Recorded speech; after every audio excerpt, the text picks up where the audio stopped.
nWo versus DX, the influence war. Two factions, two companies, one war. The Monday Night Wars weren't just a ratings battle. They were a cultural earthquake.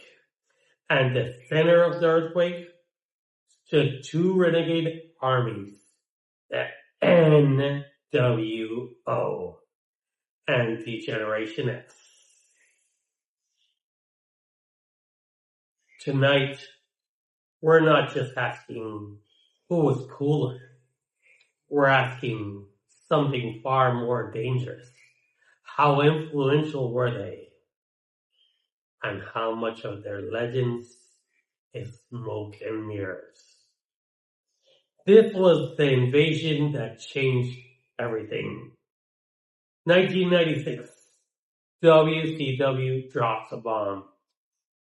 Scott Hall walks in, Nash follows, then Hulk Hogan turns heel. The nWo isn't just a faction. It's a hostile takeover disguised as a storyline. The nWo blurred lines between real and scripted so well that many fans questioned everything.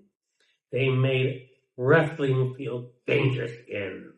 Influence? Yes, it became off the charts. They changed presentation, pacing, storytelling, and even how fans talked about wrestling. But here's the twist. Their biggest influence wasn't what they did. It was what they forced WWF to do. WWE, WWF was getting crushed in the ratings battle. So they unleashed a different kind of chaos. Not an invasion, a rebellion. DX wasn't just trying to take over the company. They were trying to blow up the rule book. They were the voice of every fan who wanted to yell at authority. Influence. Massive. They didn't change wrestling's structure.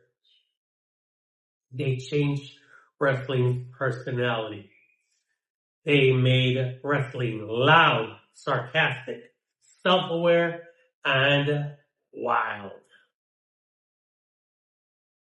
Here's where the debate gets really messy. The nWo made WCW cool, but they also made WCW dependent on them. Too dependent. When the nWo got big, too bloated, too repetitive, WCW could not pivot. They were trapped in their own creation. DX, meanwhile, wasn't trying to carry WWF on their backs. They were just one piece of a larger machine. Austin, Rock, Foley, Taker, Kane. DX didn't save WWF, WWE, but they helped evolve the company. So who influenced the war more? The group that changed wrestling history or the group that changed the company that won the war?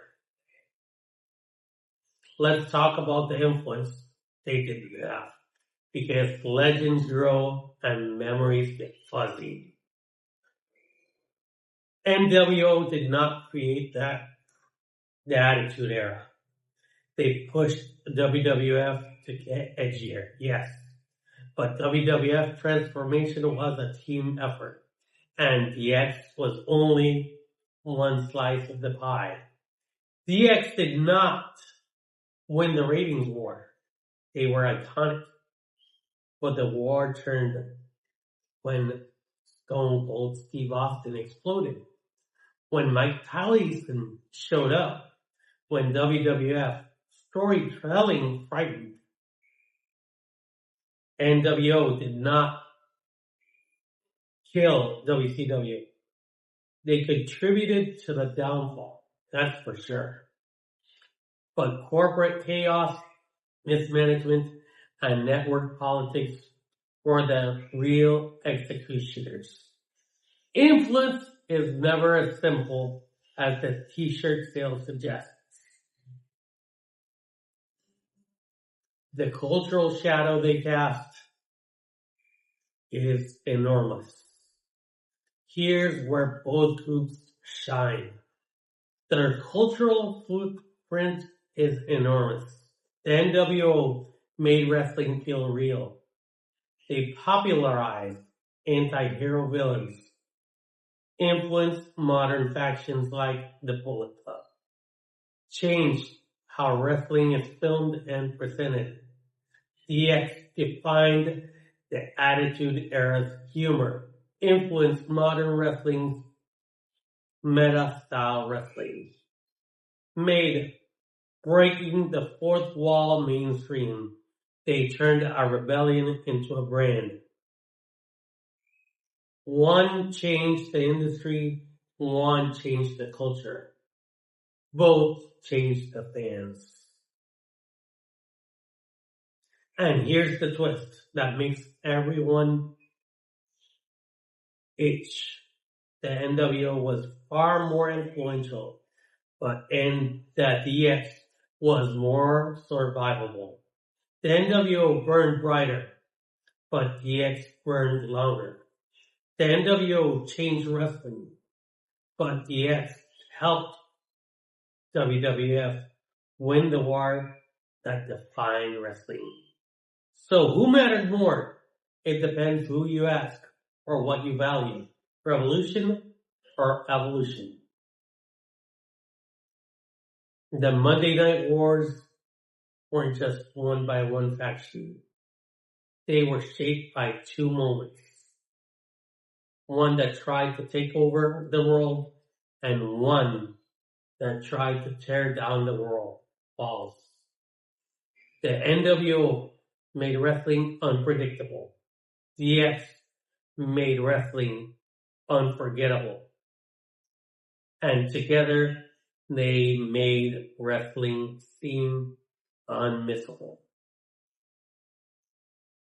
nWo versus DX. The influence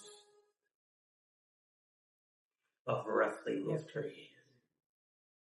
Thanks again for tuning in to this special program of El Tamarino Deportivo First in Space.